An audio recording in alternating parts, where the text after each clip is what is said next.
Saudações a todos. Então a aula de hoje será sobre a parte introdutória da filosofia helênica, que a gente pode chamar aqui de o nascimento da filosofia. A gente vai discutir alguns temas aqui que estão relacionados ao dito milagre grego, que vai ser uma das aulas que nós teremos.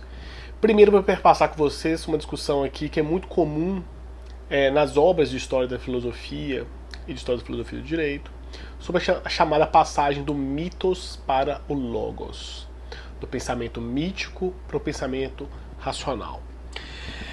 Eu tenho uma seleção aqui para vocês de uma epígrafe que eu acho bastante exemplificativa para essa temática que nós teremos. Nietzsche, para quem talvez não conheça ou conheça apenas de referências nas redes sociais com frases de impacto, talvez tenha sido um dos grandes filósofos da tradição ocidental que retomou o pensamento grego. Primeiro porque ele vinha de uma tradição da filologia. A formação dele, ele foi professor inicialmente de filologia. O que significa isso? O estudo e interpretação dos textos antigos, clássicos, de línguas que hoje são consideradas mortas. Mas na tradição germânica, quando se fala de filologia, é tanto o estudo do grego, do latim, mas também do sânscrito, por exemplo. Os estudos sobre a formação vamos dizer, do ramo indo-europeu linguístico foram extremamente importantes no século XIX alemão. E o Nietzsche sai de uma tradição, portanto, de uma formação clássica extremamente densa. Desde o ensino secundário dele, ele estudou numa das escolas Pforta, que é uma das escolas clássicas alemãs, da época, né? Não mais hoje. Com ensino chamado ginasial, ainda existe o Gymnasium na Alemanha, que a formação era e ainda é voltada para a formação clássica. E aí tem-se o estudo do grego e do latim. Lógico que no passado era muito mais criterioso, muito mais rigoroso do que hoje é. Mas ainda existem algumas escolas alemãs que, por exemplo, o estudo no secundário também se volta com o ensino, assim, durante 3 anos de latim e de grego, além, obviamente, das matérias típicas tradicionais. Esse é um trecho bem interessante de uma obra que é póstuma, mas ela é conhecida como a filosofia na Idade Trágica dos Gregos. É uma obra do período que ele ainda era professor na Basileia. Faço questão de citar pela beleza da escrita e pela representação do que nós vamos estudar a partir de agora. Mesmo que interpretássemos corretamente toda a vida do povo grego, encontraríamos sempre apenas o reflexo da imagem que brilha em cores mais vivas nos seus gênios mais elevados. Já o primeiro acontecimento da filosofia em solo grego, a sanção dos 7 sábios, é um traço nítido e inesquecível da imagem do gênio helênico. Outros povos têm santos, os gregos têm sábios. E, acima de tudo, porque no panteão da filosofia, os grandes nomes da filosofia grega estarão e estão imortalizados. Nós veremos alguns deles, não todos, e assim com aquilo que é pertinente aos fins do nosso curso, mas inegavelmente os gregos trabalham um processo de passagem muito significativo e de recontar a tradição. Isso não está só na questão filosófica, mas também na questão literária. Eu faço de tempos em tempos paralelos entre a filosofia grega e a literatura grega, obviamente não de forma sistemática aqui, mas é um dos pontos mais importantes. Desde já fica uma sugestão de leitura para quem quer uma leitura interessante durante o isolamento, que é a história da literatura ocidental do Otto Maria Carpo. Salvo engano, as edições completas estão disponibilizadas gratuitamente pela Livraria do Senado. Talvez o maior trabalho editorial que a editora do Senado tenha feito é um exagero da minha parte, existem obras assim tão boas quanto, mas o fato de liberarem gratuitamente essa obra deveria ser assim, cada criança que nasce no Brasil deveria receber a história da literatura ocidental do Carpo como um presente para a vida. Mudaria assim sensivelmente o nível cultural brasileiro em uma geração, pelo menos. Para dizer o mínimo, né, que a gente precisaria de pelo menos mais umas 2 gerações. Uma que se formasse com o Carpo e uma que passasse à frente e se tornasse talvez uma tradição. Mas enfim, o texto do Carpo é muito interessante porque ele relaciona elementos da filosofia com a literatura grega. E é belíssimo, é um texto muito bem escrito, é um dos textos que mais me emociona de ler história intelectual, no final das contas, porque aquilo não é uma história da literatura apenas, aquilo é uma história do intelecto ocidental. Ele faz assim diálogos constantes com a tradição literária, com a tradição filosófica, com a tradição política. Fica essa recomendação desde já. E ele faz referência a Nietzsche em diversos momentos, não neste específico, mas em diversos momentos, pela a beleza das imagens que o Nietzsche utiliza para poder se referenciar ao peso da tradição grega. Então, e por que eu falo e cito, começo essa aula com Nietzsche? Porque é exatamente um dos autores que irá se contrapor a essa posição da passagem dos mitos para o Logos, e que vai destacar o papel da filosofia grega não apenas a partir dos grandes nomes de Platão e Aristóteles, mas também do peso dos pré-socráticos. Essa obra que eu referenciei para vocês, A Filosofia na Idade Trágica dos Gregos, ela trabalha exatamente os filósofos pré-socráticos, e em especial a figura de Heráclito, que para Nietzsche será, ou pelo menos é o que transparece, como o mais importante dos pré-socráticos. Mesmo que aí eu faça uma digressão aqui, o próprio Nietzsche, não nesse texto, em outro texto, vai discutir a própria terminologia. Ele prefere fazer referência aos chamados filósofos pré-platônicos. É um texto do mesmo período que ele escreveu enquanto professor de filologia na Basileia, que vai discutir a tradição dos ditos pré-socráticos. E mais uma vez a figura de Heráclito é muito importante, mas também a figura de Anaximandro, por exemplo.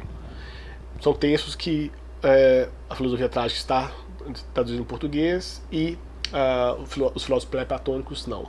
Existem traduções em espanhol, acho que saiu uma recentemente o quê? Nos últimos 5 anos, eu acredito, e uma mais antiga em inglês. Os textos são muito interessantes, mas obviamente muito específicos para a graduação. Enfim, faço essa digressão porque é uma imagem recorrente que nós vamos utilizar ao longo desse semestre, e a presença do Nietzsche é também constante, principalmente ao falar de filosofia grega e a sua leitura da filosofia grega. Mas quando essa passagem do mitos para o Logos, vocês vão encontrar que isso é quase que um lugar comum, um senso comum filosófico nas obras de história da filosofia. Constantemente vocês vão encontrar essa referência. E ela marca algo que é importante na filosofia? Sim, certamente. Há o esforço na filosofia de um processo de racionalização. Talvez essa seja a posição predominante na filosofia. Tanto que as posições irracionalistas, ou as posições mais voltadas para uma questão do emotivo, do passional, no sentido positivo aqui, não no sentido vulgar, pejorativo, são posições que são deixadas de lado. Para usar mais uma vez uma imagem nietzschiana aqui, uma tensão na filosofia entre o que ele chama de espírito apolíneo, o espírito dionisíaco, a filosofia tendeu sempre a essa posição mais apolínea. O Deus Sol, a razão, a ordem, que é uma visão um pouco romântica, no final das contas, da própria mitologia grega. Se a gente for reler os clássicos, há um quê de desmesura também nas próprias ações de Apolo. Apolo não é essa racionalidade que o Nietzsche também pintou por influência de professores que ele teve. O Giorgio Colli, que é um historiador da filosofia do século XX, que organizou as obras completas do Nietzsche também, tem um texto que chama O Nascimento da Filosofia, que, veja, até o título da nossa própria aula, recomendo profundamente a leitura desse texto. É um texto relativamente pequeno, mas que é muito denso, sobre esse certo exagero nietzschiano sobre o peso do apolíneo e o peso do dionisíaco. Nietzsche sempre chamando a questão do dionisíaco, mas esquecendo que o apolíneo também era uma desmesura aos olhos da razão. Não é só a razão, ele é também excesso, porque isso ficou no lado dionisíaco na maior parte das vezes. Mas isso serve, nessa imagem que eu quero trazer para vocês, entre a passagem do mitos para o logos. Que, vejam, é o mais comum? Sim, é o mais comum. A filosofia talvez tenha sido apresentada muito mais por essa vitória, que pareceria a vitória do logos em relação ao mitos. Quer dizer, as imagens míticas, a mitologia estaria superada por um saber filosófico, racional, organizado, discursivo e tantas outras características. E é interessante, a gente não vai adentrar nisso, não é o foco da nossa disciplina aqui. Em outros momentos posso até colocar isso enquanto um vídeo extra, que não vai contar na carga horária, pelo menos não contará o conteúdo para uma prova, que a própria... Eu tendo a essa leitura nos últimos tempos, que seria possível recontar também a história da filosofia nessa tensão, não de uma passagem do mitos para o logos, mas também do logos para o mitos. E esse é um ponto interessante, porque uma coisa que não é muito referenciada, mas quem criou essa fórmula foi um filósofo do século XX, da primeira metade do século XX, chamado Nestlé. O sobrenome é sugestivo, por menos conhecido para nós no Brasil, mas ele ficou muito famoso na década de 30 na Alemanha e na década de 40, fora de círculos nazistas, sem nenhuma referência ideológica. Ele não teve participação, pelo menos assim, não como outros filósofos. E ele que cunhou essa expressão numa obra de divulgação filosófica que foi publicada nesse período, que chamava exatamente o quê? Do mitos para o logos. Essa fórmula, então, ficou legada na tradição do século XX a partir do Nestlé. E o que ocorre no final das contas? Isso foi vendido, não era uma questão dominante, por exemplo, no século XIX, tanto que o próprio Nietzsche vai trabalhar muito mais elementos da filosofia pré-socrática, uma centralidade do Heráclito. A gente volta a Hegel. Hegel também, nas lições de História da Filosofia, volta a um peso muito forte do pensamento de Heráclito, mesmo que o pensamento de Parmênides seja importante para ele. Hegel, de certa forma, é uma tentativa de reunião da filosofia ocidental nessa tematização entre Parmênides e Heráclito, mas essa fórmula não existia no século XIX. Os mitos eram ainda vistos lado a lado da filosofia, ou pelo menos as suas lições filosóficas, que é uma tentativa assim, constante dessa releitura dos mitos, das releituras mais racionalistas e de releituras mais, vamos dizer, literárias, só para dar uma releitura racionalista. Tem um texto, não vou me lembrar exatamente o nome do autor, mas ele está pertinho aqui, do Palaifatos, esse é o nome do grego. Ele escreveu já na nossa era. É um livro que ficou traduzido, porque são fragmentos, né, como Europa e o Senhor Touro. A história de Europa na mitologia é exatamente que ela foi raptada por um touro. A gente não precisa entrar nesses detalhes, mas é porque faço referência a esse livrinho pelo fato que o Palaifatos ele tenta uma explicação racional para todos os mitos gregos, ou pelo menos os principais mitos gregos, né? E ele faz exatamente isso. Por que os centauros são personagens mitológicos? Ele vai contar lá uma história de que certos povos de uma ilha grega não conheciam cavalo e chegaram cavaleiros em seus cavalos, obviamente, e eles não conseguiam distinguir o que era aquilo, se era dois entes ou um ente, e acabou vindo essa imagem. Ele explica vários mitos sobre eclipses, etc., mas há essa tentativa. E esse é um exemplo interessante, porque mesmo entre os gregos antigos existia essa tentativa de explicar a natureza dos mitos de forma racional. O próprio Nestlé não faz referência ao Palaifatos. Palaifatos foi redescoberto no século XX, os textos, foi traduzido depois para o alemão. Depois descobri que tem uma tradução em espanhol, da editora Gredos, mas eu mesmo não tive contato com ela. Eu brinco que esse livro é um brinquedo que eu tenho. Vira e mexe eu pego uma historinha para poder ler e ver as diferenças. Mas é interessante porque ela representa essa imagem que foi legada na tradição da passagem do mitos para o logos. Eu colocarei certas dúvidas. A gente não vai trabalhar isso aqui nessa aula, mas colocarei certas dúvidas. O pensamento mítico não morre com o aparecimento da filosofia. Pelo contrário, ele é utilizado constantemente pela filosofia. As imagens míticas foram utilizadas, por exemplo, por Platão, de forma assim, constante. As alegorias platônicas são relatos míticos, no final das contas. E isso volta de tempos em tempos. A história utiliza os mitos. O mito não é uma história do passado, de uma crença apenas. O mito tem um poder simbólico de transformação significativa única na tradição. E isso, para a tradição ocidental, é um dos elementos assim, mais importantes, porque são imagens que fazemos referências constantemente, seja pela, vamos dizer, herança direta da tradição grega ou por releituras dessa própria tradição grega. Parto do exemplo aqui, na linguagem corriqueira, alguns falam, isso é um presente de grego. Nada mais é do que uma referência à Ilíada quanto ao cavalo de Troia. Ou então, já numa releitura contemporânea, vai falar, mas isso é um complexo de Édipo. Mais uma referência, por parte de Freud, claro, aqui.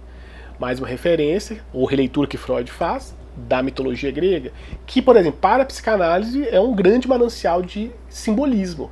Tanto Freud quanto Jung fizeram assim, estudos aprofundados, pelo menos leituras aprofundadas sobre o papel dos mitos. Isso para colocar assim, só duas tradições relativamente de conhecimento mais difuso, né? As pessoas escutam falar mais de Freud, por exemplo. Mas existem autores no século XX, como por exemplo Hans Blumenberg, que é um filósofo que eu me dedico um pouco mais, que critica exatamente essa passagem do mitos para o logos. Ele faz exatamente o processo inverso do logos para o mitos. Entender como imagens míticas, e não só míticas, eu irei trabalhar depois enquanto a não conceitualidade, esses caracteres não racionais, ou pelo menos não se dissolvem enquanto conceitos, ou se resolvem enquanto conceitos, são extremamente importantes para a tradição. Por exemplo, falar da técnica, que é um tema muito específico na filosofia, e como que o mito de Prometeu é um mito